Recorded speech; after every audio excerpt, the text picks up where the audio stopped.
Welcome back to Pak Chat. Today, we've got a very special man, very special guest joining us, Mitch Farah. Mitch is a third-generation real estate agent and founder of First Hand Property.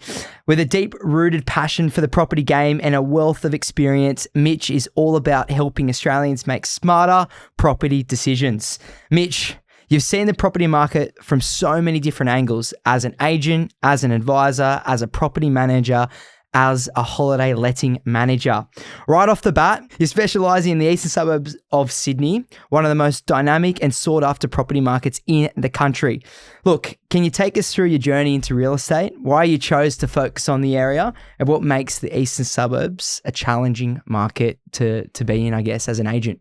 Awesome. Blake, thanks for having me. Let's go. Why did I get into real estate, or where did the journey begin? Look, it began from birth. I'm a third generation real estate agent. My grandfather came over from Lebanon in the 50s and in 1962 decided to start a real estate agency. My family works in that real estate agency to this day, with my sister, my uncle, my dad, and I was there during my uni years. But really, the journey started as a kid, driving around between auctions on a Saturday, or, spotting signboards as you're in the back seat of the car with dad. So I guess it was always going to happen, even though I tried to resist it for a long time. So I guess when you're shown the industry from such a young age, you do get a lot of preconceptions about it from what you see. But I guess after uni, I decided to start a business managing holiday rentals purely. And at that time, I was working in the family business too, doing sales and marketing and, any sort of ad hoc jobs that I'd learned over the years. And there was a point in 2019 where that journey was at a point where it was time for me to go completely out on my own and convert First Hand Property into a full real estate company. And I haven't looked back since. Wow. So why eastern suburbs? Well, why not? To be honest, it's probably the eastern suburbs property market is probably the most popular and the most competitive real estate market in Australia. It's been popular for a long time. And I think that where it used to sit in people's minds years ago as a smaller pocket, it's just expanding and expanding. And look, I'm not saying that the eastern suburbs has necessarily grown, but the east of Sydney and where people are wanting to buy now stretches from Watsons Bay down to La Perouse, and all the way around to parts of the inner city. And I guess a big part of that has seen people moving from areas like Rose Bay and Bellevue Hill to areas like Kensington. People moving from Bondi Junction down to Rosebery. And we're seeing this sort of migration across the eastern parts of Sydney as people look for more affordability, but as that quality of life and lifestyle expands through those areas too. So growing up here, it was just a very natural step for me to say, hey, this is the market I want to work in. This is the market I understand and know, and this is where I live. So not a better place to do it. I love it. And that, just touching on that migration piece, when you probably first started, what's the difference in terms of like house buyers now, like buying in Bondi or let's go buying in Coogee, and who's buying those sort of places now? Are they first home buyers? Are they trading into it? Where do they come from? How are they actually getting into these houses now? So look, I think that traditionally people follow the property cycle. They'd start with their first property, they'd make some money out of it, and then they'd look to jump up until they get to that dream house.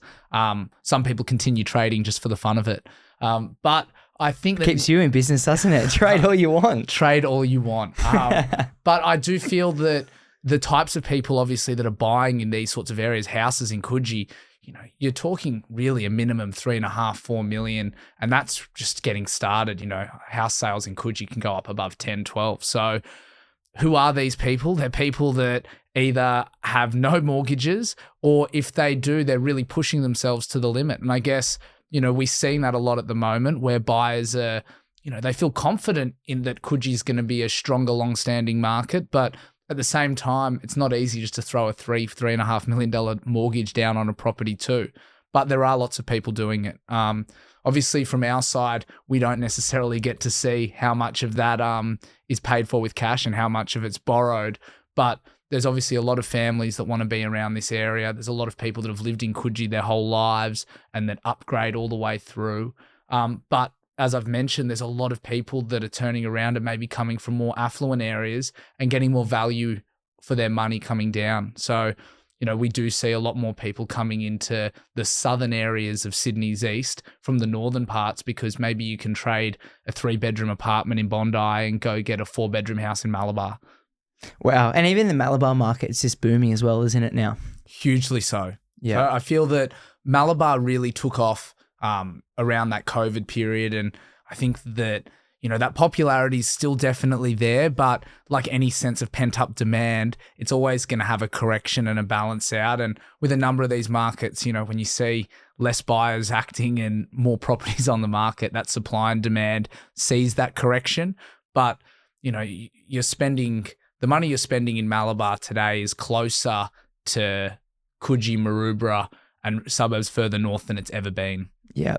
And do you see that shift continuing? Like, what is the next Malabar? Does it continue pushing out to Little Bay? Are you starting to see that already? Or is Malabar the final beach of the eastern suburbs? No. So I feel that, look, every suburb has its own sort of feel and its own sort of demographic that it attracts. I think beyond Malabar, Little Bay, ever since the Prince Henry site first did their first development there, it's slowly grown as a community. And there are some people that will look at Little Bay that won't look at suburbs around it because they just want to be part of that community, but definitely very popular with high sale prices. I think we're seeing it in areas like Phillip Bay, La Perouse, where, traditionally there were houses that people wouldn't put a lot of money into developing, even though they're waterfront, because the money they put into it, they didn't think they would ever get out of it. But that's been a seismic shift the last 5 years. Land sale prices going for $3 million. There's houses that need a full renovation, waterfront going for 475, 48. And, you think to yourself, if you spend $1 million on this, is it worth that on the way around? But there are results that are coming in at that level. And in my opinion, waterfront properties, they exponentially grow more than anything else. So, I think some people say that property in Sydney or property in the east doubles every 10 years. If that's the case, then waterfront triples. Wow. Waterfront triples. Mate, I'm a massive believer in that because look, in a hot market, you can't put a price on a view. So, mate, when you've got 10, 13, 14, 15 people bidding for this view, well, that's when you can see those unreal auctions. 100%. And there's a finite amount of space here in Sydney's east. We've got this beautiful geography up and down the cliffs, and I feel that there's only so much that can be built there. And, we're not like other countries that will build all the way up to the edge. So whatever's already there, unless you got a few friends at council, is pretty much all you're going to get away with. I think South Maroubra has the last vacant headland. And, I think we all hope the rifle range stays there a long time. Yeah. Well, I mean, I would love to live there, but anyway, I'll walk my dog there for now. Tell me, so we're talking about auctions. I mean, what's it like out there at the moment? Like, we're in a tight market. Affordability is a little bit tighter. Let's go with, okay, so what are the sort of conversations you're having with buyers to bring their expectations up? And what's the other side of it with vendors? How are you bringing their expectations down if you need to at all? So the market is a lot tougher at the moment than it has been the last few years. I think there's a few reasons for this. Money's expensive. And whenever money's expensive, people want to make a lot less compromises. And look, people are also, when it comes to buying and selling property, they take confidence out of what other people are doing. It's a nice way of calling the buyers sheep. But if you see someone else buying a property for a certain price that you think similar, it will give you the confidence to go and buy a property at that price or bid around that level. Conversely, if you're a seller of a property and you see a similar property selling for a price that's at a certain level, it will then give you the conviction that your property is worth that. So as there's been this correction in the last 6-12 months, I feel that a lot of what's happened has been people getting educated on the results.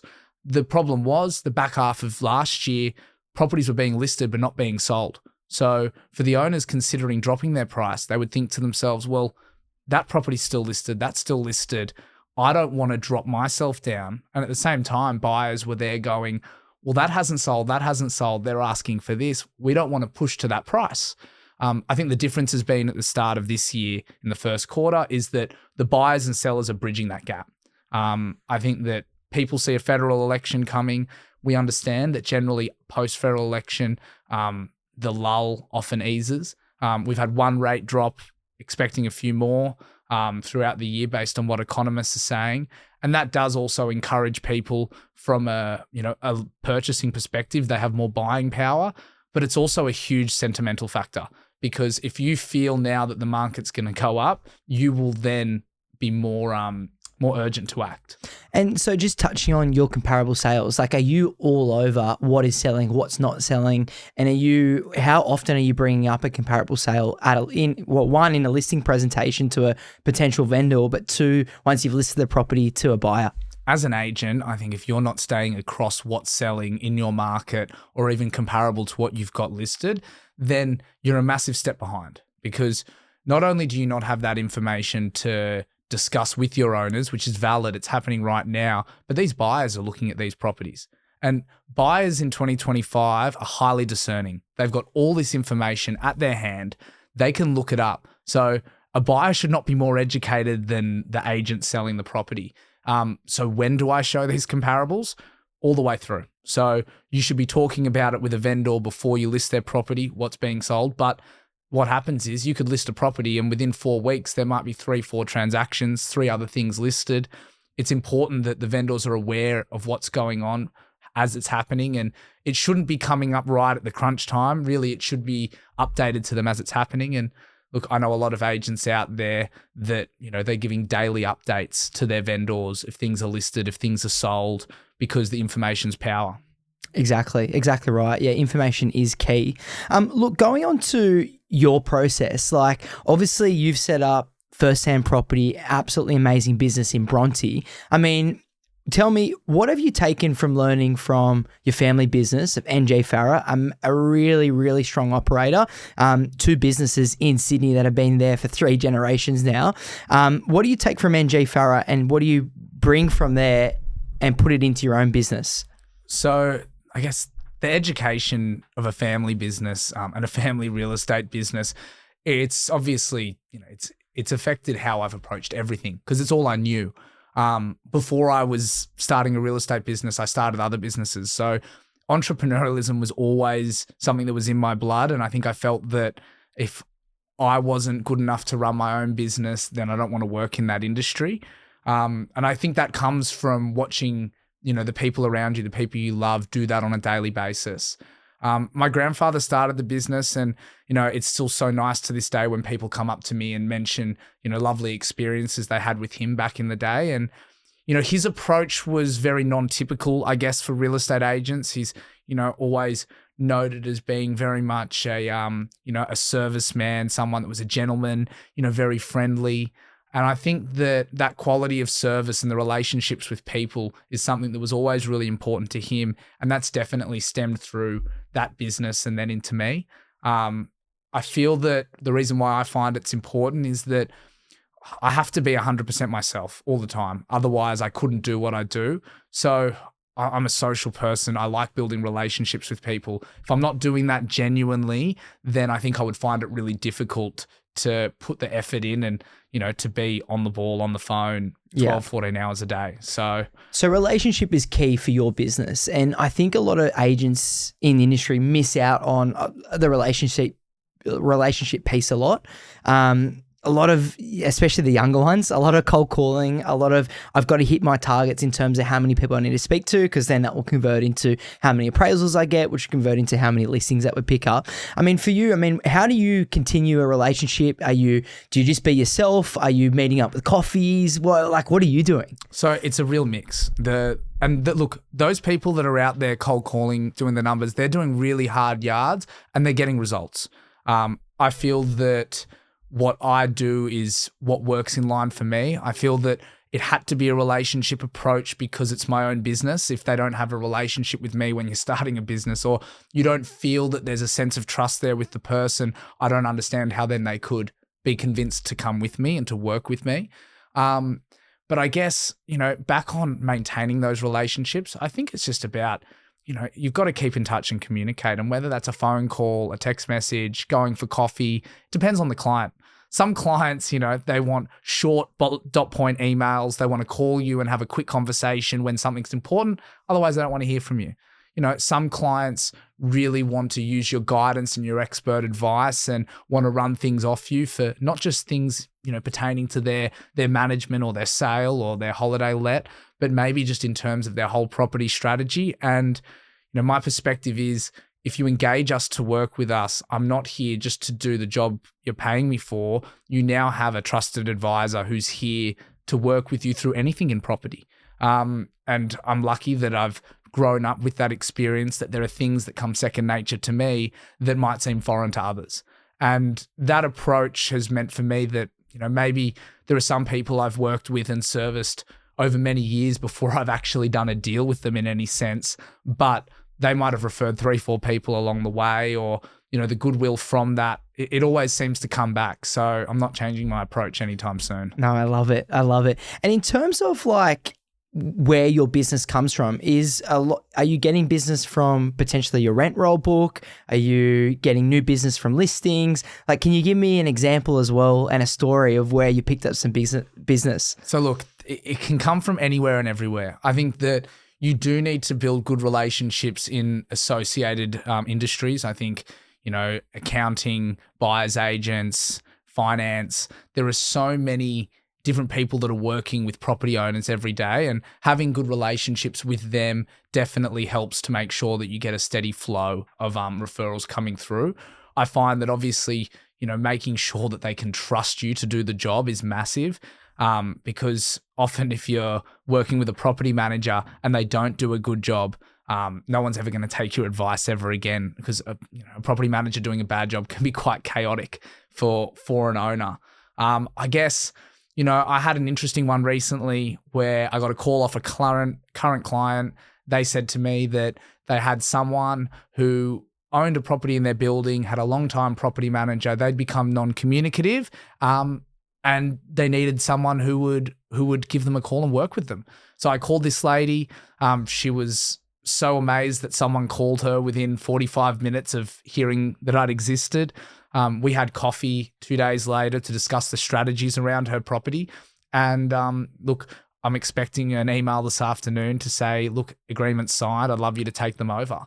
And look, a lot of that she was really happy with was just stuff that I look as standard, getting back to people, giving honest advice, and I guess not having any expectations either. I think that if you go into something where you feel that you're entitled to it or you want it or that's what you're after, people can smell that on you too. So I think you do need to have a natural, well, if this goes my way, great, I'm going to put my best foot forward. But if it doesn't, oh well, I was happy to have that conversation. Yeah. And just on the speed, how important is it, the speed component in getting back to people?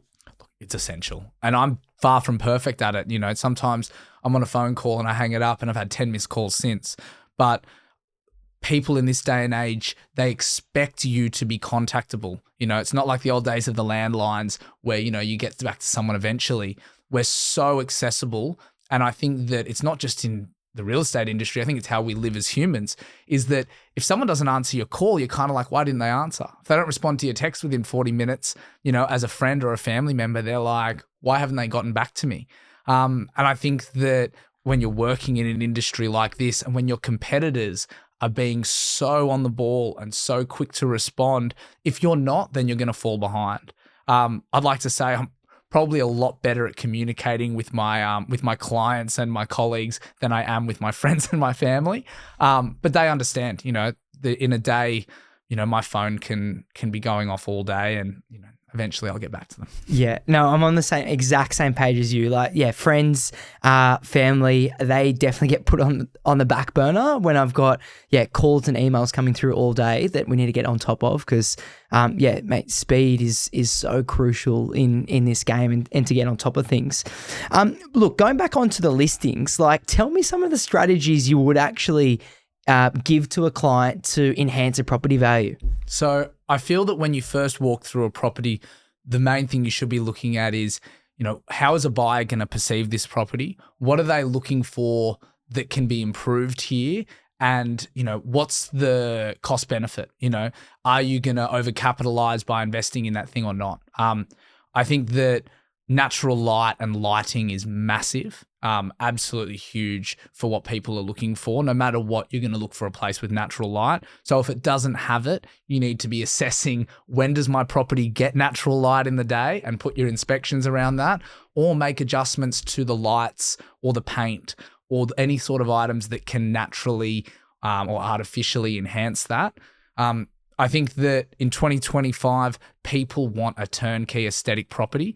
They are time poor. They're scared of what renovations will cost. So having something that is either renovated or appears that doesn't need as much money spent is crucial. Sometimes, for example, if you've got an old kitchen and you just give the cupboards a paint, change the handles, and do a little bit of tabletop styling, I feel that you can bring it a long way. And that's where property styling has become essential, I think, in this day and age when you're selling property. I think that most properties at least consider styling, and a good chunk of them go ahead with it. And I don't want to say that people don't have an imagination nowadays, but I do feel that in a world where we're scrolling on our phones and looking at photos, we want to see something that's really aesthetically pleasing, that makes you feel like you're there and in that environment. And, without that, I think often your marketing can be a step behind. And that's why, if you go online nowadays, you won't see a property photos that doesn't have furniture in it. And, the property may or may not be furnished. It might be digitally styled. But for most, if it's a high quality property, it's going to be some sort of property styling done inside. Yeah, exactly. Mate, styling's so key. Like, it's so hard to imagine, okay, well, where's the bedroom going to, or where's the bed going to fit? Where's actually the lounge going to sit? Is it going to sit this way? Is it going to sit that way? Where's the TV going to go? So if you can make it easy, I always say, just make it easy. Make it easy for the buyer. As soon as you can make it easy for them, happy days. They're potentially a new buyer for you. Well, I think that when people walk through a property, if they love it, they might be there the whole inspection. But sometimes people make that choice that they're buying that property, or they want to buy that property from that first inspection. And, maybe the second or the third inspection is just to confirm what they felt that first time. So it's really important that when they're there, they can spend as much time as possible imagining their lives there. So if you're making it easier by presenting a room in a way that they're not actually thinking about how it would need to be styled, they're spending more time imagining their kids at the dinner table.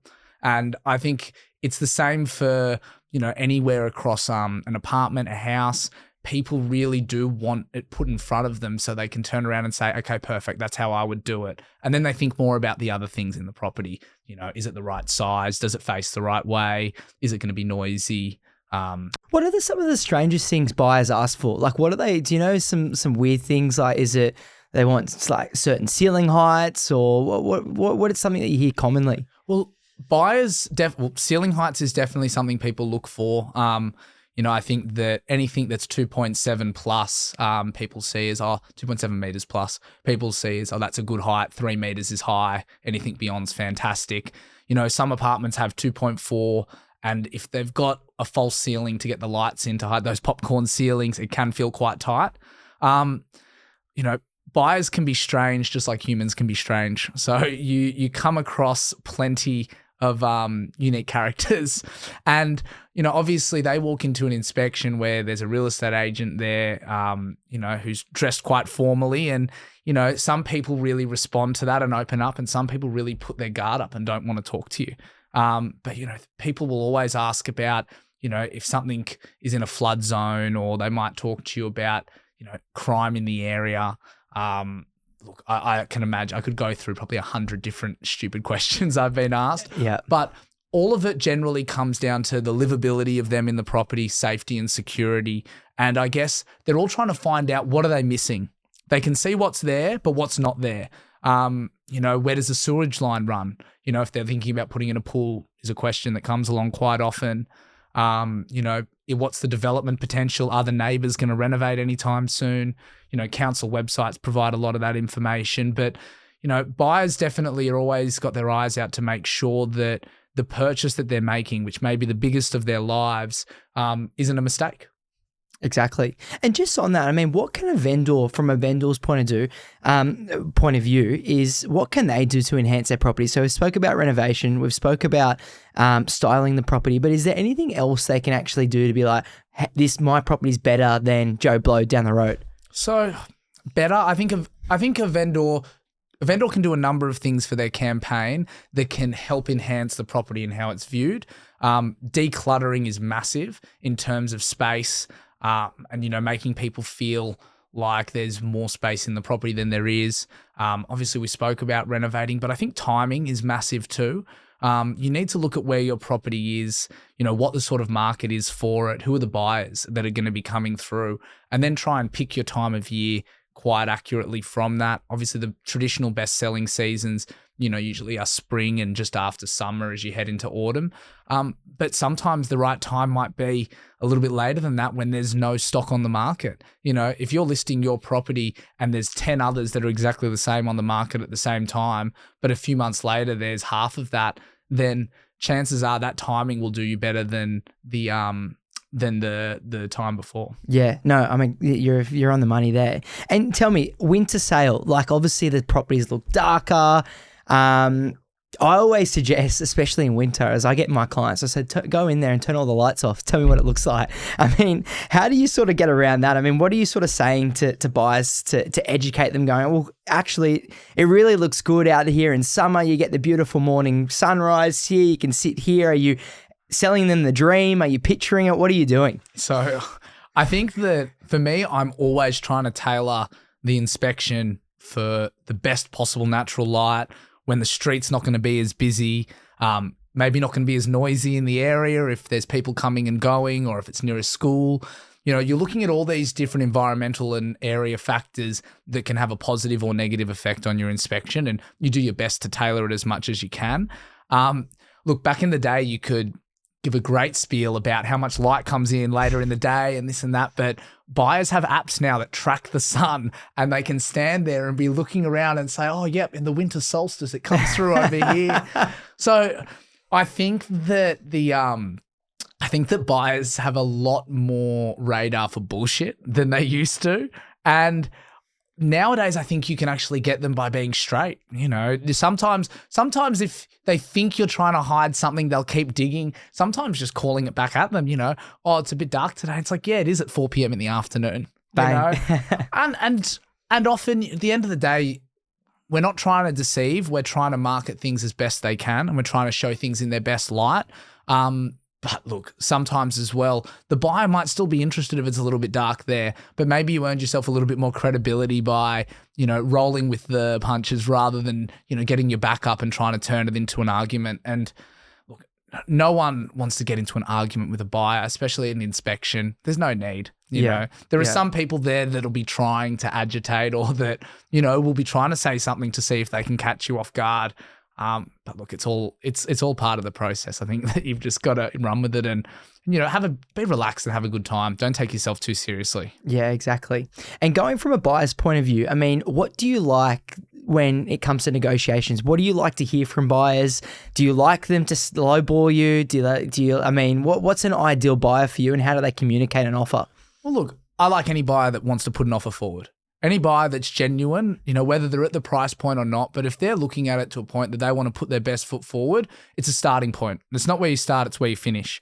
But I want a qualified buyer. I want to buy, if they're going to put an offer forward, I'm not just going to accept something verbally. They need to put something in writing.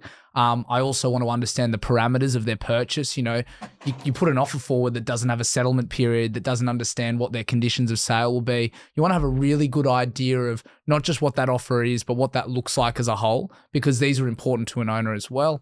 I think they call it elegant currency. There's the financial aspect of it, but what's going to motivate the owner? And, is it a 30-day settlement, or, is it time? Is it a 4-month settlement so they have time to find something else? So I think understanding not just the buyer's number, but the buyer's situation is really, really important and good for me, because I feel that, the situation often can't really adjust too much, but the number can always move. Exactly. And look, I love a confident buyer, someone that knows what they're doing, that wants to come and put their best foot forward, but also one that doesn't want to, play games and cat and mouse. And I think that, sometimes buyers try to be a little bit too tricky with an agent nowadays. And, if you're an owner and you've got someone there and ready to exchange and you've got someone else that's playing games in the background, a property will just exchange in front of you and you'll miss the trick, and then you'll blame us probably afterwards. So does that happen often? Like vendors just go, nah, this guy's an idiot. Let's deal with these guys. I don't care. Most vendors will be guided by what's going to get them the most amount of money. However, when things are a little bit tough or tricky and you don't have confidence that someone's actually going to come forward and buy the property, then an owner will look at something and say, okay, well, if this person is there and committed, unconditional sale, ready to go right now, and this person here is saying that they'll be ready tomorrow or the next day for 10, 20K more, the owner wants the 10, 20K more, but sometimes that risk versus the reward, it's something that you've got to discuss with them. And then it's on to the owner. They can choose to wait. They can choose to exchange with someone straight away, but 24 hours is a long time in real estate. So it is. If someone's not there and ready to buy, but they're trying to hold up a sale process, it's a massive risk. Yeah. So like from a buyer's perspective, okay, move quick on the property, do your due diligence. So we're looking at the contract, we're looking at the strata report, potentially if it's an apartment, or ordering a building and pest if it's a house. Do you think, from your point of view, what's better? Should they do this stuff up front before they make an offer, so they can give you a perfect offer? And then with that offer, should it be on a signed contract? Do you give a 66W, or should you give an offer, then do all your checks after? So I guess the question is, what do I want or what's best for the buyer? Because they're two separate things. What's best for the buyer is to do their due diligence first. Be in a position to exchange. If you're not in a position to exchange the property, what you're doing is creating time for an agent to find another buyer, time for the owner to consider, time for anything to happen. Because we can agree on a price, but your terms aren't ready. And then I've got that price to shop around for the next 24 to 72 hours, depending on how quick your conveyancer is. Whereas if you come to me with an offer with all the parameters, all the research done, and you're saying to me, we don't exchange on this in the next 24 hours, I'm walking away, that's powerful. The thing is, I know you're not walking away if you haven't had the contract reviewed yet. So please give me that offer. As an agent, I want the offer without it. If you're a buyer, do your research, get everything ready, then make your offer, and make it strong, go hard, and put a time limit on it. Amazing, mate. That's really, really, really good feedback. Yeah, exactly. I fully agree with it. And I say the same thing. Don't give someone extra time. Here it is. Do all your checks up front. Keep your cards close to your chest, which you probably don't want to hear. You want to know what they're coming through with, but keep your cards close to your chest and go bang, bang, bang. Here it is. I'm giving you this offer because it's based on this comparable sale.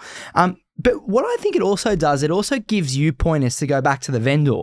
If you've got a buyer that's gone through all the motions, they've given you everything you want, exactly what you just said. What does it make the vendor feel? How does the vendor react to a perfect offer like that? Look, I feel that it depends on the number. You can do all your due diligence, and if you offer me 10% under our price guide, then, the owner's probably not going to care that you've done all the research. But I do feel that it shows conviction. I think that it gives the buyer, I think it allows them to have that sort of arrogance to come and try and set the rules and set the tone. I know if I was buying a property, I would make sure I had everything in a row, and I'd be ready to go into negotiations that isn't just dropping off an offer and then waiting for a response, that might be a back and forth over the next 3 to 4 hours to get a deal done. And I feel that, again, I've never really seen an owner accept the first offer unless it's above and beyond what you're guiding. So I guess as a buyer, I'd say leave a little bit in the tank.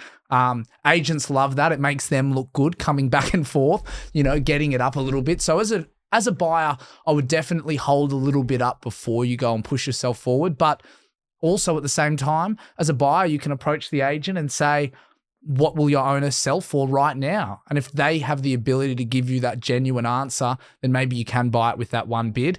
If you're going to do that, I would ask you to say, get your vendors to sign a contract at that price first, because that way as a buyer, you're just countersigning it. Instead, if you go and give them that offer, then you leave it open to then obviously have an increase or a counter offer. So I guess you've got to have that little bit of tact. Also, as well, you've got to understand that, the agents, they're presenting an aspect of the campaign, but obviously they still have a human being that's owning the property in the background. And there are certain things that can affect that. There might be multiple owners that they need to discuss with. The owner might really be 50-50 about selling it in the first place. So it takes them a little bit about getting through the process. So I do feel that, as a buyer, you've got to have a little bit of patience, but you've also got to be ready to not be dragged along the stones. I had a buyer tell me the other week that they submitted an offer and it was sitting there for 2 weeks. And in my mind, I was partially shocked that nothing had been done since then, but thought, well, good on the agent for keeping them there for 2 weeks with the offer sitting there. But I guess as a buyer, they just didn't realize that they were being held there and no one was going above them. They just thought that, oh yeah, they'll come back to us eventually and maybe there's more people interested. Yeah, yeah. Well, look, and especially if the buyers are using these sorts of tactics, getting everything done first up, being quick with it, and that sort of leads me to the next one. How important is supplying a 66W once all these checks are done? What does it mean to the vendor? So some vendors will not sell or exchange without the 66W. Can you explain exactly what that is as well? So for anyone that doesn't know, a 66W certificate essentially says that the sale of the property, the exchange of the contract is now unconditional. And what that means is that it's done. Essentially, you've bought the property. Once you sign the contract, it's over. So generally, if you buy a property before auction, you've got 5 days. You can sign a contract, you pay your 0.25%, and then you've got 5 days to do your checks and pull out. Is that? Look, in an auction campaign, if it's pre-auction, I would never accept an offer that's not unconditional. The reason being is that you've got an auction campaign that runs on average 4 weeks. If you've got a buyer that makes an offer that's conditional, they're then taking up 5 days of cooling off period of that campaign where they're essentially holding the property with only a 0.25% commitment. Obviously, there are some properties where buyers, especially if they're first home buyers, where they can't exchange unconditionally. Or if they do, it's a massive risk for them. But generally, those types of properties are often for sale or private treaty. If it's post-auction, I might accept it as well. But really, in every case, I'm always pushing for an unconditional sale. If you're there wanting to buy the property, you've done all this due diligence, why do you need the extra 5 days? And if there's a valid reason, and sometimes there are, you'll go for it. But if it's just to give themselves a bit of a buffer to think about it, then I would not lean into that sort of offer unless we really needed to. Yeah, amazing. And look, going into auctions, I mean, people are scared of auctions. I mean, what do you think of auctions from a buyer's perspective? And then on the other side, why does a vendor like an auction? I love auctions. I think auctions, it's street theater. It's so transparent. It's on the floor happening in front of you. They can be a little bit of fun.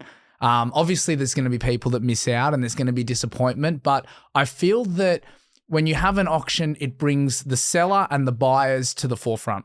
And it says to them, we're here to buy the property. We're here to sell the property. There's potentially going to have to be some compromise. The buyer's maybe going to have to go above what they'd wanted to spend to beat someone else. A seller might have to come down from their expectations to get a deal done.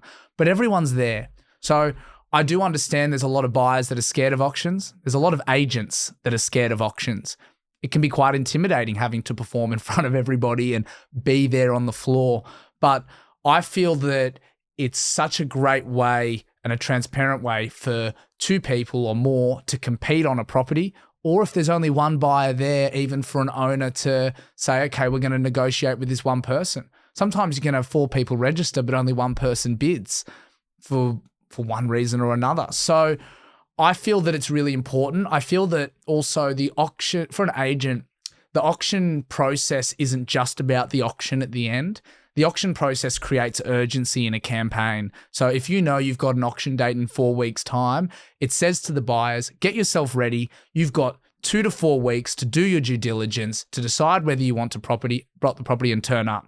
And what tends to happen is, for the people that are scared of auctions, they might try to buy it prior, which often is a good negotiating position for an agent or an owner as well. And a buyer doesn't really understand who they're competing with prior to an auction, because they just know that maybe there's other people interested, maybe there's not. So that's why if I was buying a property, I'd prefer to buy it at auction than create what they call a Dutch auction beforehand, where you've just got an agent in between calling buyers and letting them know there's been an increased offer. But as an agent, the whole process, it means that we can get things, listed, put out to buyers, and then potentially sold in a 4 to 5 week period. And look, for us in Sydney and in Australia, that's such a normal process. I'll tell you now that for real estate professionals around the world, to think that we sell our properties in 4 weeks is wild. For them, in the US and the UK, it just doesn't work like that. And, I think that's what makes our system so exciting. I don't know what they do in the UK, but I've got a couple of clients that try and sell properties over there, and it's like months at a time. I don't understand it. Like, do you know anything about it? But they can't seem to sell them. My understanding is that over in the UK, you have a seller's rep and you have a buyer's rep for every deal. So pretty much they're using buyer's agents all the time, and I don't understand why there's not that urgency. It might be demand related. But it just might also be their legacy of how they do things and how they've always done things. I just know that I prefer doing it how we do it. But we've got the demand to support it. If you've got 3 to 5 people that will be interested in the property you're selling and they're going to look at it within the first 2 weeks, what's the point of dragging it out for 5 weeks? If a property is listed on the market for a long time, it's generally price related. That's why. Maybe there's something wrong with it, but even then, there wouldn't be something wrong with it if it was cheaper. Yeah, exactly. And like just going on that, I mean, what do you do as an agent to go, okay, this property has sat here for longer than it should. It's hitting the 5, 6, 7, 8 week mark, and this property still hasn't sold. It's past the auction campaign. It was passed in, and now we're still continuing.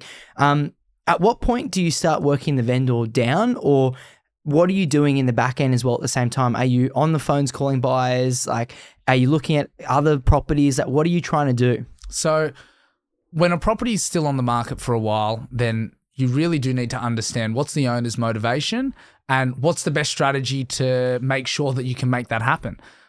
There are some properties that we've sat and we've waited for our price, and I'm glad we did. It took us 8 weeks, 9 weeks, but we didn't come back on price. We sold it for what the owner wanted to sell it for.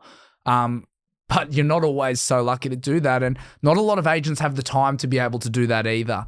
Also as well, if your owner is unrealistic about where the market is, you are potentially just wasting your time for then the next agent to come along and sell it for 20% less than what you were marketing it for.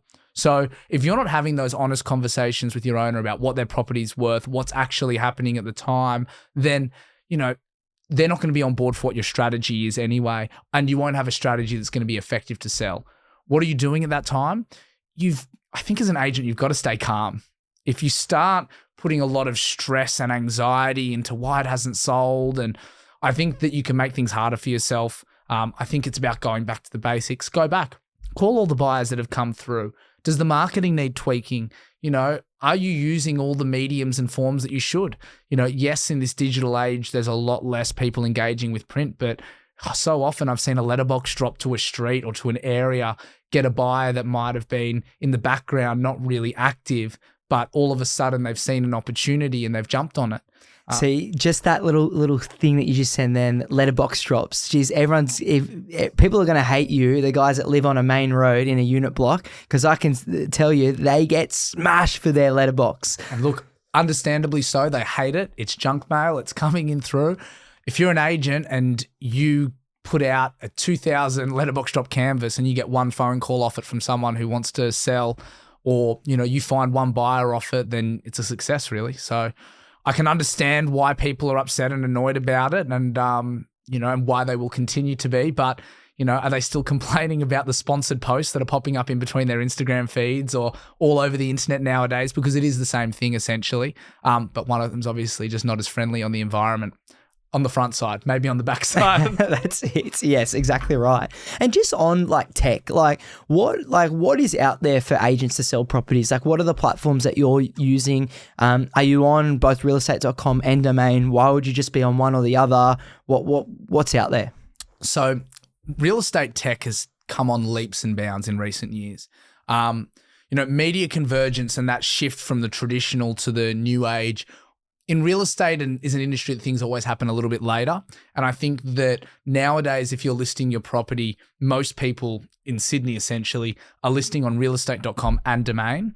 They have a duopoly on the market. They increase their prices every year. And right now it's probably still just under what a 3-week full page ad in the Courier would have cost 10, 15 years ago.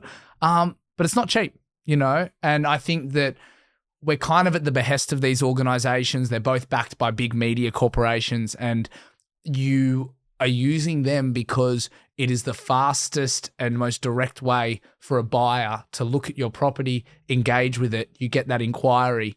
I had someone that sent an inquiry the other day. I called them. They were at the property within 40 minutes to go inspect. So you definitely can't discount the effectiveness of how these real estate portals work. But, they're quite dominant in how we have to market properties.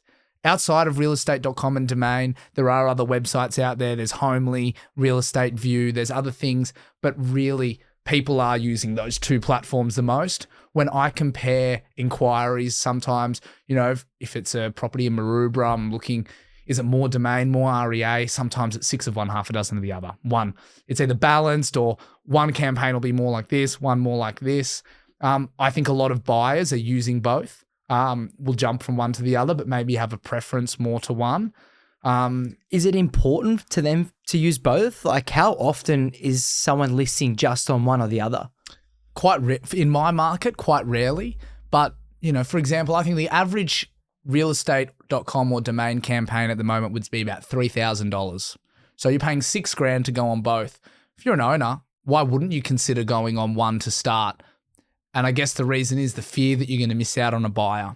So that mentality of, that one buyer that I might find off that platform is worth $3,000. They're worth more than $3,000 probably.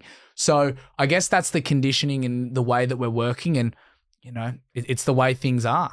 I will say that a lot of people probably aren't too happy that every year the prices do go up on both these platforms. They do it at the same time, realestate.com and Domain. So anyone who sells their property after July 1st this year will be spending more than they were on June 30. And you can see that happens every year. Bang, they're in cahoots. Great.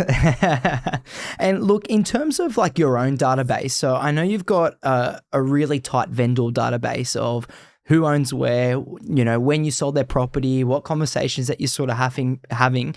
What's like the buyer side of it? Like, how are you do you have a database of buyers? How often are you speaking to them? Are you plugging and playing in terms of, you've just missed out on this one, but I've got this upcoming, or you should go look at this one? Like, what are you doing? So I think that servicing buyers is often like servicing a seller, or it is doing that at the exact same time. I like to keep a hit list of top buyers to work with, people that maybe missed out on a property that I've been selling, or came through an inspection. That one wasn't right for them, but they're primed and ready to buy at that point in time. I like to keep in touch with them, hopefully find an opportunity of something I'm selling, maybe try and source an opportunity that's perfect for them and match it up. A lot of the time an agent will do this not just to make that sale of that other property, but this buyer might have something to sell. And if you show them your ability, or sometimes if you say to them, hey, I found you something, give me the opportunity, it can often work that way. So I think it's important that you're keeping your finger on the pulse of these buyers, because, these buyers either are going to be a seller, or they, will be one day. But at the same time, they're going to buy something. Why not something from you? Exactly. No, you nailed that. Look, in terms of can you give me an example of when you've actually found a property for a buyer and where that has led you? So a few years back, I sold an apartment in Maroubra, and then I made a relationship with the owner downstairs to sell the one directly underneath. And I did one of your favorite letterbox drops. It was an apartment in Maroubra, but I did a letterbox drop in Coogee for this apartment, and I got a call off this lady telling me that, I love this off-market unit you have in Maroubra. I'd love to come have a look at it. So we drove down there the next day. She came through. She looked at it. She goes, I'd have to touch it up. I got her in touch with electrician, builder, people I knew, so she could get an idea on price, and she bought it 2-3 days later.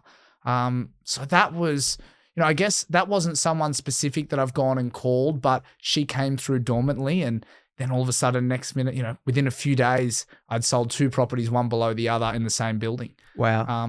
Do you find you get a roll on in certain streets, in certain pockets, certain types of properties? And how do you continue that momentum? I mean, look, there's always that opportunity to get a roll on, but we're also competing with a lot of really great operators out there. So I know for a fact that as soon as I list a property in a street or list a property somewhere, there'll be someone that's working in that area or working in that street already or knows people in that street, and they'll be looking to try and give them as much information about my campaign as possible because they're servicing them. So as a seller at that point in time, I think it's important to make sure that people know who you are. They know that you're selling that property. And then hopefully you can be the one to create a relationship with them for now or in the future, or maybe hijack one that was already going to be going with someone else.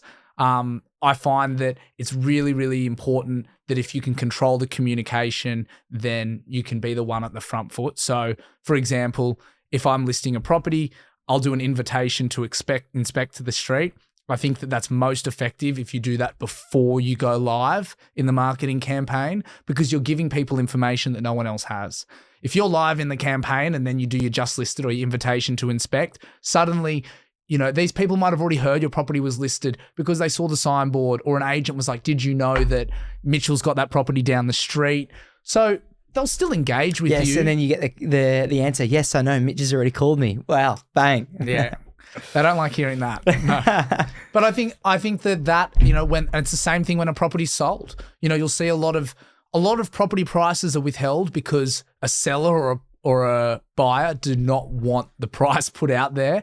But often an agent will withhold the price because they want people to contact them to ask them for the price. So then they can use that communication to say, okay, are you looking to buy? Are you looking to sell? Why is this information important to you?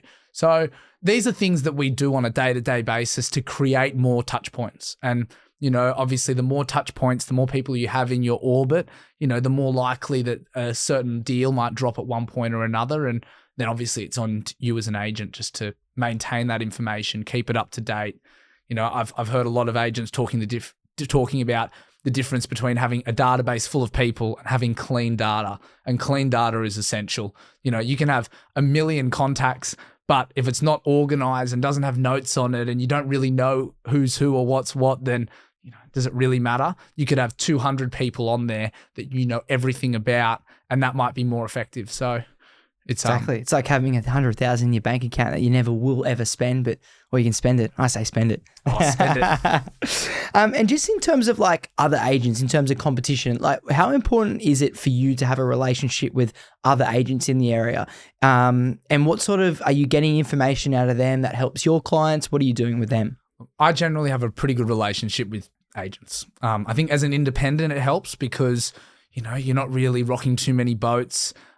People see that you're running your own race. So that I guess sometimes there's a little more understanding, and people can be a little bit more forgiving, even if you're in their patch. But I just think it's important because we're all professionals. We're all working in the same industry. Sometimes I'm getting a listing that you didn't get, or you're getting something I didn't get.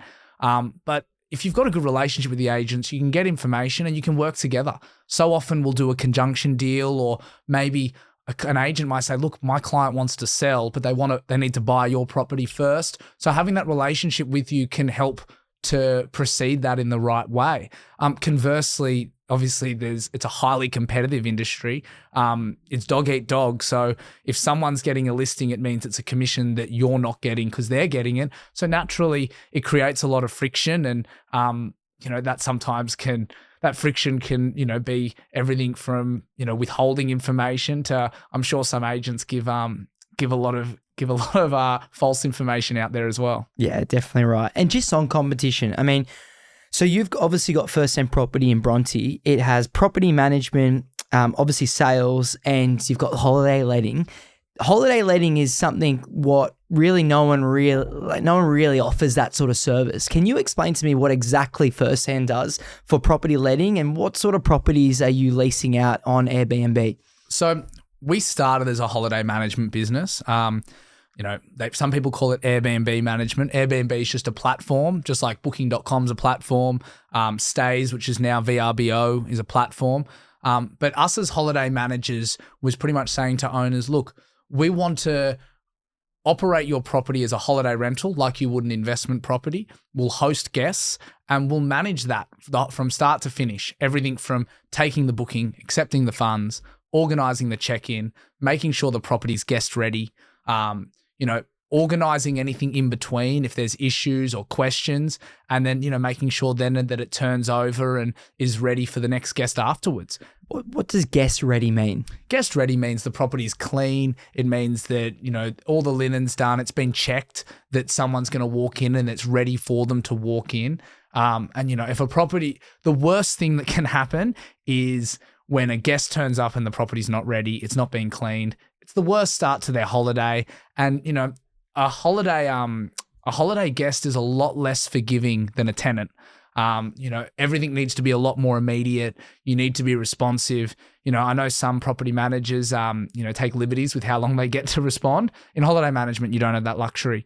If you don't respond within an hour or two, people are quite expectant and, understandably so. Sometimes they're paying very big money to stay in something that's comparable to a hotel.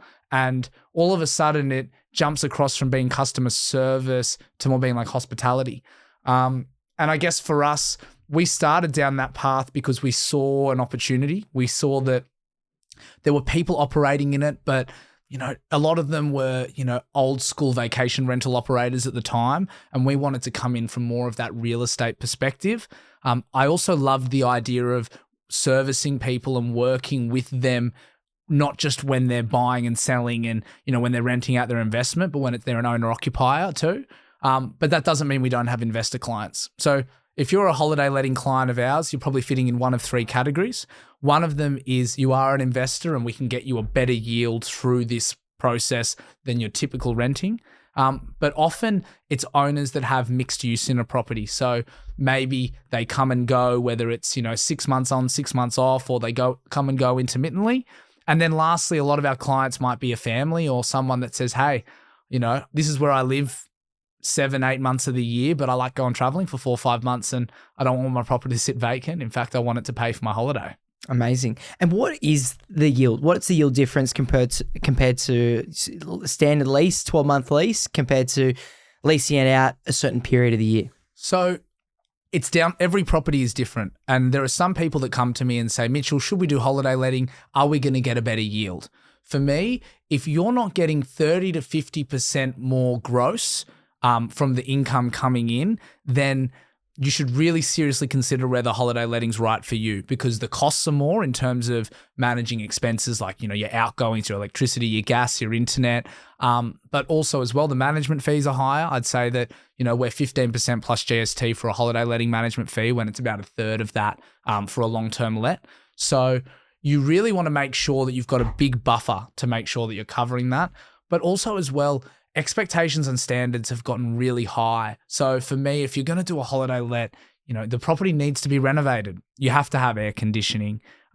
It needs to be something that gives a bit of wow factor, because you might get a few bookings, but if guests are disappointed in what they're getting and what they're getting for a price, in this review-based society that we live in, your property won't build any momentum. Whereas conversely, if you have a property that, it's really got a bit of wow factor, it's priced right, people love it.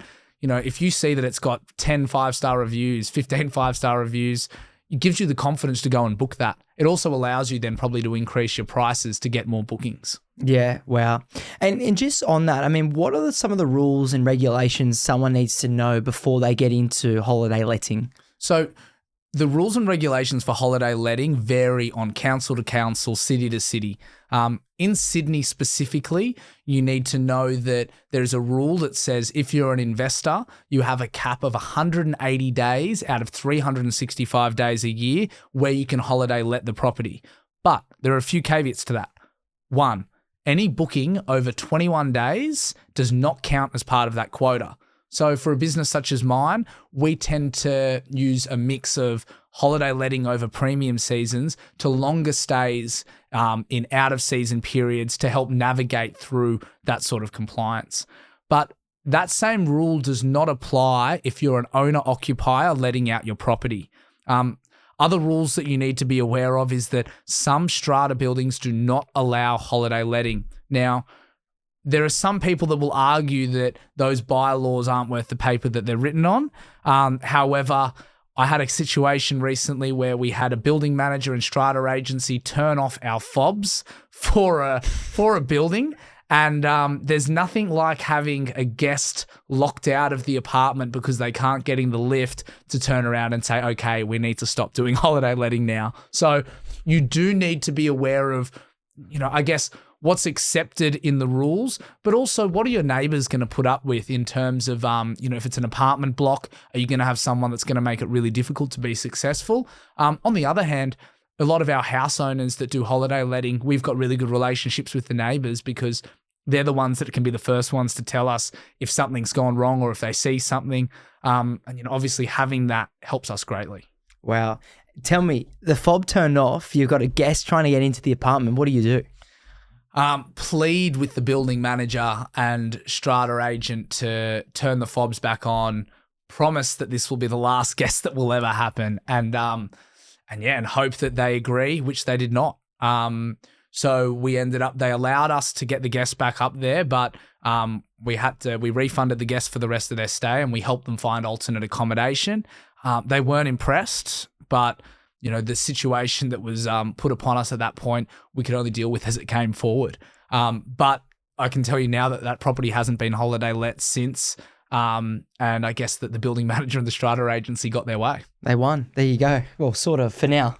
And look, do you see the rules changing? I feel like it's always in the news that they're trying to shut down this holiday letting space for various reasons. Where do you see it going? So we're seeing a lot of different dialogue about this around the world. We see a lot, I guess, in Europe at the moment. I've seen it particularly in Barcelona, Amsterdam, Berlin, where a lot of the issues... And sorry, to jump in, this is where you actually originally got the idea from, right? Exactly. So the first Airbnb I ever stayed in was in Amsterdam. I was there visiting with 3 friends. We were 19, 20. It was €60 a night for a dorm bed in an 18-person dorm. And we just thought, surely not. And we realized that we could rent a 2-bedroom apartment between the 4 of us for €30 each. Thought, what a great idea. We stayed in a local area rather than a touristy area. And I think that really shaped our whole experience. And then beyond that, in my travels from there, I think I started using it a lot, especially when I was with friends, wanting to get that local taste or experience of a place. So they were ahead of the game, I guess, in Europe with that. And, being ahead of the game means that now they're at the forefront of a lot of the backlash. But the backlash comes for different reasons. In Berlin, I think a lot of the backlash is around how it increases the rent. There's less rental properties available and a lot of people that are then renting out as subletting on holiday for holiday letting and making a massive, massive income on it, making it making it more expensive for people living there. Then you have places like Barcelona where they're just over the tourists. So because they're so sick of all this, extra tourism and maybe the behavior of tourism, that they see companies like Airbnb, and again, it's around the rents, but I think it's just around the behaviors of these people, these big groups coming in and being in suburban areas and, affecting their quality of life. So these sorts of cities have seen those caps that we have 180 days brought in a lot shorter. I'm pretty sure in Paris it's 30 days that they'll allow every 12 months. In Australia, it's a little bit different. There's a lot of pressure on compliance, but I feel that a lot of that has come more from hotel groups. It's also come from a lot of owner-occupiers, people in buildings, that are unhappy about disturbing the peace.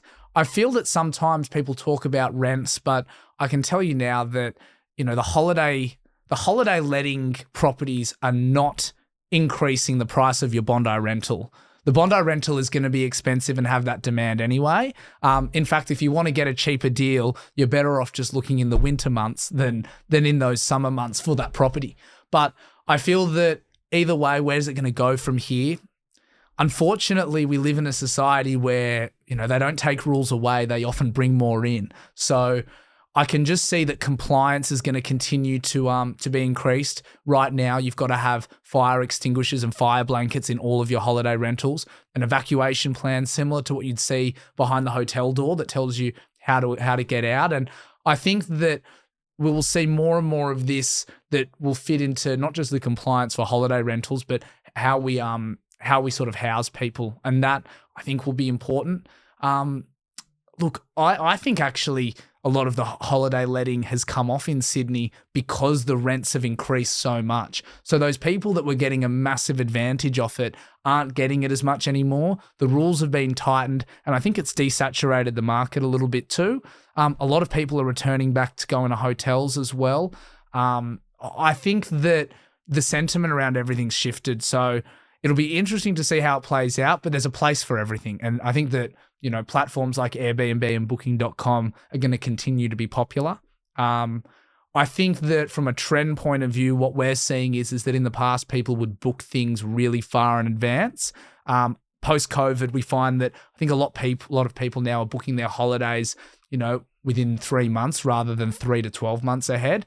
And if you're a holiday letting owner, not knowing if you're going to get that booking until it's a last minute booking sometimes can be a little bit scary, and that might pivot people back to those alternate strategies. No, I love it. And just touching on that, you said go for a rental in winter. Can you explain the life cycle or the cycle in a year of when the best time to rent is, when you should be advertising a property, how, one, from a renter, but two, from a vendor's point of view, like when they should be listing, how long they should be listing for? Is it 12 months or is it longer to hit a certain period? So obviously, if you're a landlord, you're going to look at putting a property up there for what's going to fit your needs. If you want to move into the property in 6 months' time, then chances are you can only take a 6-month lease. Obviously, being able to offer a 12-month lease to a client and to anybody will give you the widest scope of people coming in. On the point you were mentioning about when to find a property, if you're a tenant looking for a property in Sydney, I will tell you now that the best time to look is from after Easter through till July, early August. Sydney has become very seasonal, and we see a lot more properties become vacant, a lot more lease breaks, a lot more people leaving the city as we approach winter. I think Sydney's very much, even though Sydney's beautiful in winter, if you're going to choose to move to Sydney, you're going to move for summer. If you're going to choose to leave Sydney, you're going to probably leave for winter. In the last few years, I've seen the same properties lease for 10 to 15% more or less, depending on that timing of when it's listed. So then conversely, if you're an owner that's going to lease your property, you want to be doing that between September and February. That's the best time where you're going to have the most people looking for rentals. It's going to, probably have the most hype, the best light. It's going to present its best. And often we have leases that we will then extend or bring shorter so they will finish at that time. So we're either releasing or negotiating at a better time period. So as a landlord, have your leases finish between October and February. As a tenant, look between April and August. I love it. 10 out of 10. I think that should give some confidence back. Okay, well, if you can't find a property now, people do struggle to find rental properties. It is a hard market. I mean, times can get better. So just sometimes about the season we're in. Definitely. And, be patient. I said to someone the other day, keep looking over the next, if you've got the time to keep looking over the next few months, you're happy where you are. You never know what deal might pop up. And, sometimes you might just catch someone at a point where they need to find a tenant. You never know what someone's personal situation is. I always say, don't be afraid to put in an offer underneath the advertised price. Don't be afraid then they're going to reject it too. But I think that it's a starting point. It's a conversation. If that's all you can afford and you put yourself forward and you're a great quality tenant, you never know what the landlord's motivations might be. I have some landlords where they fiscally need the most they can get. They're mortgaged up to the hilt. Land tax is increasing every year. Every dollar counts. I have some other landlords that are in more fortunate situations where the quality of the tenant's more important to them. They will take 5 to 10% less to have the right person in there for a long time. One might not agree with the other as a landlord, but you don't know that as a tenant unless you go forward. Some tenants come in and try to offer you 3-4 months up front. If, that might be a convincing factor. For some owners, that immediate cash is everything. For others, the amount that's on their lease is more important because chances are that figure is what they're going to be able to borrow more off, which is something I'm sure you deal with every day. Look, yes, exactly. Sometimes I need to max someone out and they need to have their property at least for the absolute max. And it's unfortunately a conversation I've got to say is, well, if you do get an extra $100 a week, and it is a big jump to raise your rent by $100 a week, you're going to be able to buy that property that you want to buy for that extra $40,000 or $50,000. The one thing I will say for the properties that lease above and beyond above the market price when things are really hot is that will be the first property to have the lease broken when things start to cool down. Because if you're looking and you see something that's 10, 20%, 30% under what you're paying, it might be cheaper just to break your lease and take something else.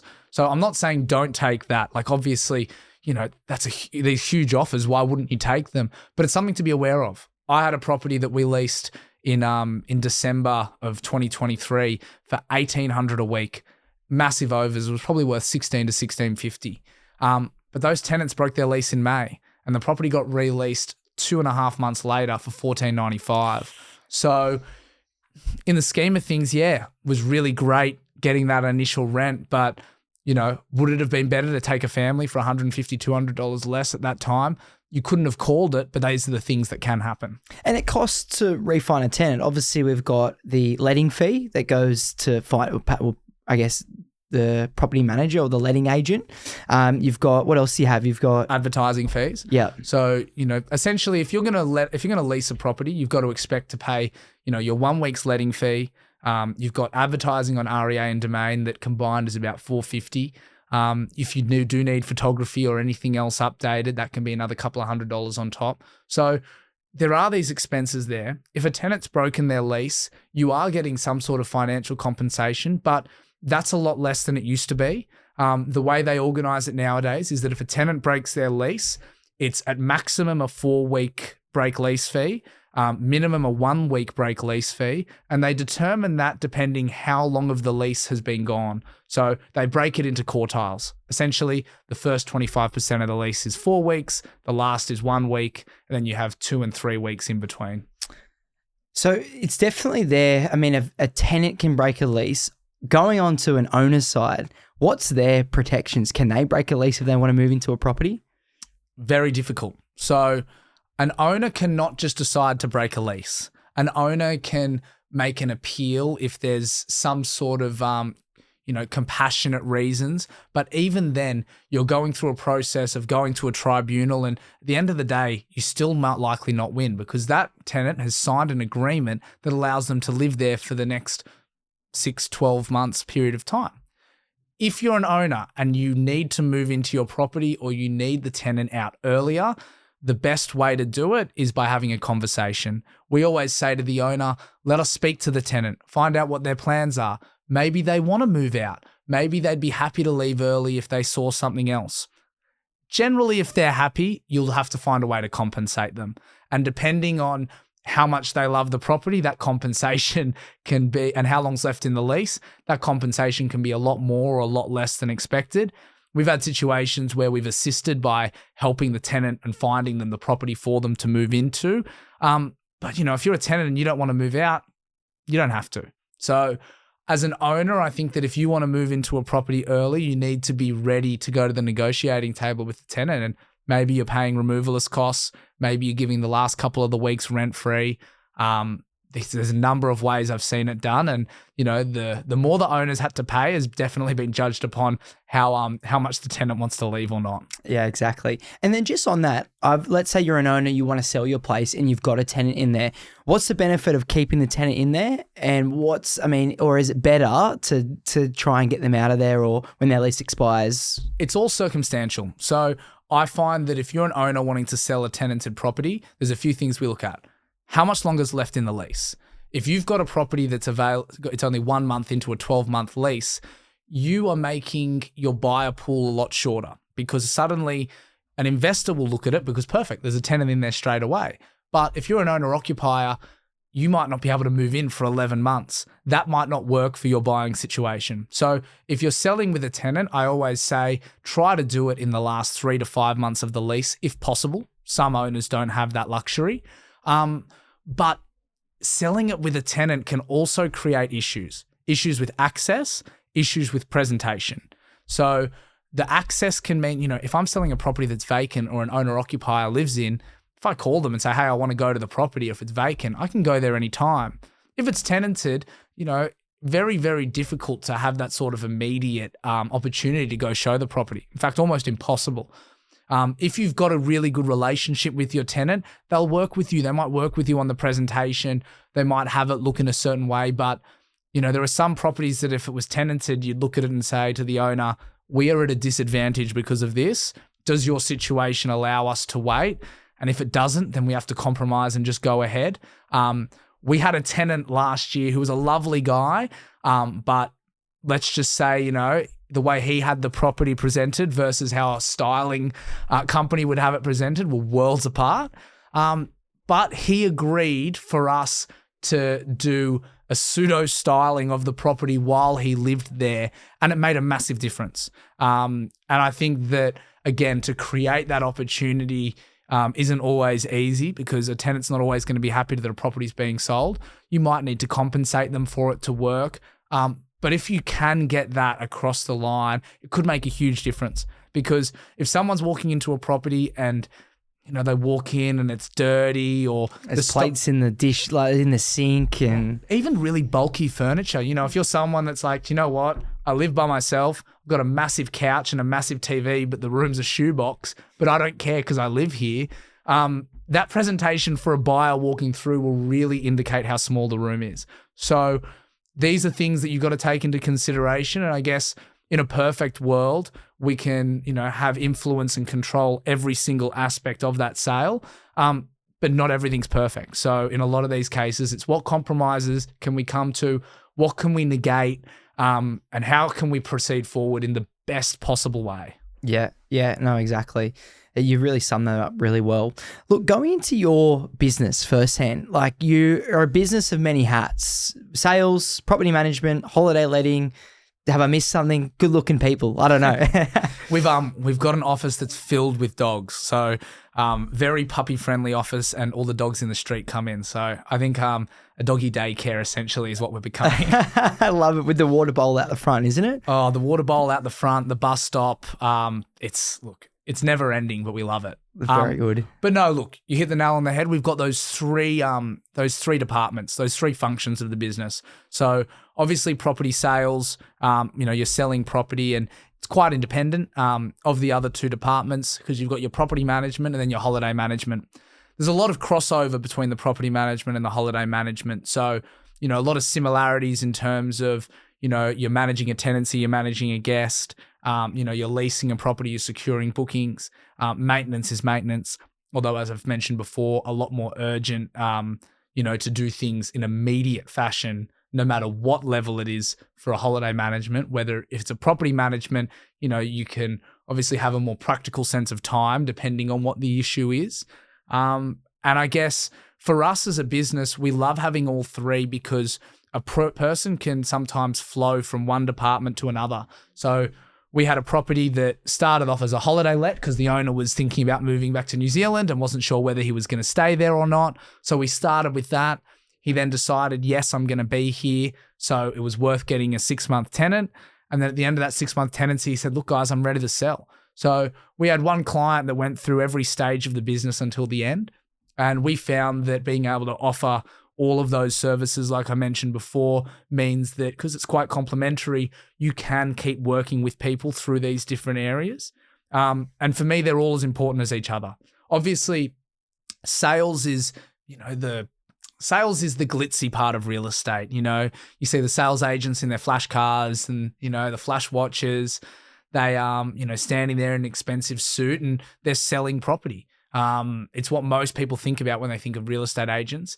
Then you've got property management, which I find it's probably the actual most valuable part of a real estate business. Your whole value of a business is determined by your rent roll, and the properties that you're managing there. So nurturing that ensures that you will get sales in the future, that you're going to have continued revenue, that you can keep paying the bills on a daily basis, because sales commissions are few and far between. Every sale, if you're selling a lot, brilliant, but as soon as you stop selling, that commission stops. Those managements, they're continuing to earn you that revenue over time. And then holiday management, I guess, in terms of as a business owner, it gives you a mix of both, because you've got these bookings that are going to give you fees, but there's no guarantees you're going to get the bookings. So you have to make sure that you're securing the bookings to keep that revenue ticking over. So it's a funny middle ground between that sales and and property management. Love it. And like, look, you obviously there's different departments, so you've got different staff all at different levels. How do you go about attracting good staff, and how important is it to have a good staff member? And if you do have someone dragging down the business, I mean, are you coaching them to bring them up to the standard? Are you getting rid of them? Like, tell me your process. So I couldn't run the business that I do without my colleagues that I work with. Honestly, they're fantastic, and I think that the effort levels that they put in are above and beyond. And again, couldn't operate the business as I do without them. I've always been the sort of person that has liked finding the people for the role, whether they've been in real estate already or whether they're coming from another industry. I feel that you can then tailor people in your way, where, especially for me, I do things a little bit differently, I guess, than maybe your stock standard bigger real estate agencies. Being a modern business that started in 2019 means that we don't have a history of old systems and old ways of doing things. So we could come at things straight away from a very, modern perspective. And I guess, in terms of if someone's underperforming, I think you need to look at why they're underperforming. And the question I like to always put is, what am I doing or not doing that's contributing to this? Because you can turn around and you can rate someone's performance and, say they're doing, they might be doing good here or bad here, but have I given them the guidance? Have I illustrated to them exactly what I need out of them to get them to the point they want to be? And the way that I like to look at the staff is that I think everyone coming in there from day dot, or the people that stay, they're a 5 out of 5 effort. But you can come in at a 2 out of 3 skill, because I can build your skill set up.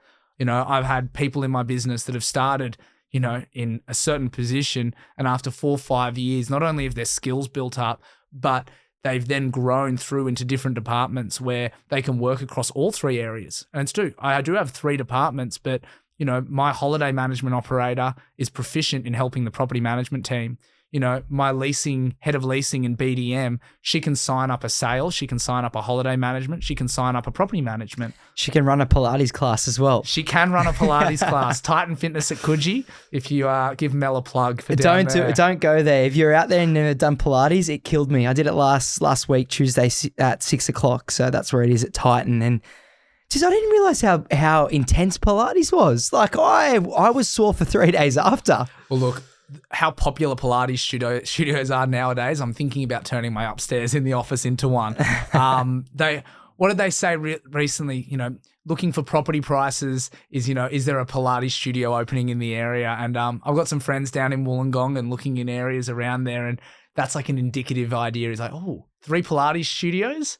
I think this area is on the rise. Gentrification, yes, a gentrified area. So looking at a Pilates studio, do they have an acai opening up? All these little ones is. I think Yochi is. Yochi's a massive one. I think if there's a Yochi in the area, then it's on the rise. Yeah, exactly. And look, in terms of like, that's like for me, that's been a massive one. Like, I've am now in a growing business and growing our business and hiring staff, and I started hiring the staff based on just the skill levels, and I find that it's so much better getting a good personality, because you can again mold the skills. Like, do you see a benefit of using like a coach to help train someone, mold someone up, or are you just purely like, I need to do this myself, this is my domain, this is my business?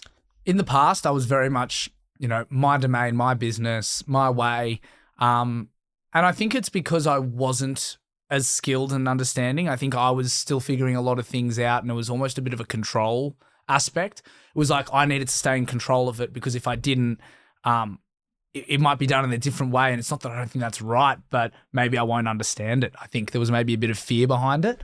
As the business has grown, I've realized that I'm not the best at doing everything in my business, and I need to make sure that the people that are the best at doing that are the ones doing it. So whether that's in a role specific of being a directly responsible person, or whether that's, making sure that the right people are coming in and giving guidance on those sorts of things. I think training and coaching is important, but not just from a real estate point of view, but even from a life perspective, where we're in there. And I think that everyone wants to have good quality of life. And I think that when you work in such an intense job such as this, I think being understanding how to relax and be mindful is really important. I remember some of our earliest staff meetings, me and my old business partner going through breathing exercises with the team. But look, I still use that sort of stuff to this day. I have a business coach, and I definitely speak to someone to bounce my ideas off and, just to get a second opinion. And I also am really fortunate to work in a business, where my mum works with me, and to have my family running another real estate company where they're always there to answer to. So for me, I think I'm always trying to feed off those sorts of people. And I know that even my team members are the same. But at the same time, I think I always see my people as, you're not in that role to stay in that role. Where do you want to be? Where do you want to be in 3 to 5 years? I never want them to feel pigeonholed, as much as it can be easier for me to feel comfortable that they're there. But I've also got a growing business where I don't want people to stay in the same spot the whole time, because if they do, is my business actually growing? Are there people ready to come in and to support them underneath? And I think a mix of having that bit of vision, not just for the business, but for them, is important. On the other hand as well, I'm not a micromanager. I hate being micromanaged. And I think that I knew that that's not how I wanted to operate. I feel like if I'm putting the magnifying glass on someone, then I've lost confidence along the way, or there's something I'm not so sure of. So I think that allowing people enough breadth to be able to go and do what they need to do without feeling like, someone needs to check on them all the time, but then also having the right accountability and boundaries so people don't take the piss. If you give people, they say, if you give them an inch, people will take a mile. And I think that's natural. So I think it's about having a nice blend. But look, I'm so fortunate that I know that everybody that we work with in the business, everyone cares. And I know everyone puts that effort in. And, you can't put 100% effort in every day. Sometimes the 100% effort you can put in that day is 60%. But if you turn up and you do your best, then I think that that's what's most important. And just on following procedures, do you have everything written down? How often are you updating it? If you are, what are you doing? So back in the day, all the procedures were here. In your mind, he's pointing to his head. I'm pointing to the head for anyone not watching the camera. So back in the day, I definitely used to have an idea of how things were done, and then I would do it, and then maybe the next time I would do it a little bit differently and a little bit differently. And I lost a lot of time in efficiency, and a lot of time in not being able to actually delegate something to someone because there wasn't a set out method of how I wanted it done perfectly. And I think that I'm not naturally that person that can turn around and create these processes. That's not how I work at my best. So I've got people working with me in the business now. That's what they're good at. And I think being able to entrust them to, take this idea and this vision of what I want to do and then create a checklist of processes so that gets followed is really important. But I think if I had my colleagues sitting here today, they'd all be laughing and pointing at me saying, Mitchell is the worst when it comes to following the checklist. But if I didn't have them making sure everything was working in that way, then we wouldn't be as efficient and successful as we are. So it's really important, but I know that for me, I need them and have needed them to be able to get there. So, and just on that, what benefits do you get from a shared vision with your team? Your team need to know where you want to take the business. They need to understand what's your why. Why are we doing this? Where are we going? Because if not, they know what task they need to do now and the next task they need to do and the next one. But I think that's the equivalent of trench warfare. You're there, you wake up, you're slogging, moving forward. But if you don't give the people you're working with a bird's eye view of where you want to go, how do they know if they're going in the right direction? Also, it gives them something to buy into. I think that if they look at it as more than a job than as a career, then I think that it can give them that bit of passion. I don't expect them to have the same passion and ethic as me, who's owns the business and has that full stick in the game. But I think that if you can entrust them with that and you're all on that same page, then you're giving yourself every chance of success. And I think then also you're opening up the opportunity for them to give you the right feedback. If they don't know where you want to go, how can they, who are working in the business, give you, the right ideas of, I can have an idea of how something should be done, but if I'm not doing it day to day, I need to trust the person that's doing it to give me the feedback. And if they don't know why we're doing it or where we're trying to get to, then how can they give that advice? Obviously, look, growing up in a family of business owners has really filtered through to you, and you do get it right. And it's a testament. I've met all your team and they're absolutely unreal, which is a good feeling because a lot of our clients do end up proceeding with you, especially on a lot of them use the holiday letting and the your property management services, and attention to detail is key and it filters through. Look, to wrap it up, can you give me some predictions on what do you think, where does the property market go this year? What are you sort of seeing? What are you feeling? Like, is it taking off? Is it going to come back? Where's it at? So the property market in 2025 has started slow, but I will say that in the last few weeks, I've felt the activity start to rise. I think that throughout the year this year, it will continue along slowly. I don't think it's necessarily going to jump out the blocks in the next 3 to 6 months, but my vision is that really by the end of the year going into next year, I think that the market confidence is going to increase, and I think that that is going to result in shorter days on market, an increase in sales prices, and that sentiment shifting. I think that that sentiment is everything. There's buyers out there at the moment, they've got the money to buy the property. They just don't feel confident spending it. And I think sometimes that confidence in spending it comes from these other factors combining and then giving them that extra bit of motivation. But look, things can change in an instance. And so I wouldn't be surprised if by the end of 2025, early 2026, the market conditions and the way that the media is talking about the market is a lot more positive, rather than at the moment, everything's talking about how whether an interest rate drop will trigger an increase in the market. But look, it's April 1st today. I will say that, in the last month, we've seen a slight increase in prices for the first time in a few months. So post-election, I think that will continue a little bit stronger. Amazing. Well, Mitchie, mate, thanks for coming in. Extremely passionate about the industry. You know your stuff inside out. Mate, it's a testament to your good values that have obviously come from good family values, being from NJ Farah, sell on family, heartwarming office. You now built the same thing for your own self. Mate, I've seen it. You're unreal at what you do. Can you tell everyone listening, how can they reach out to you if they want to do business with you?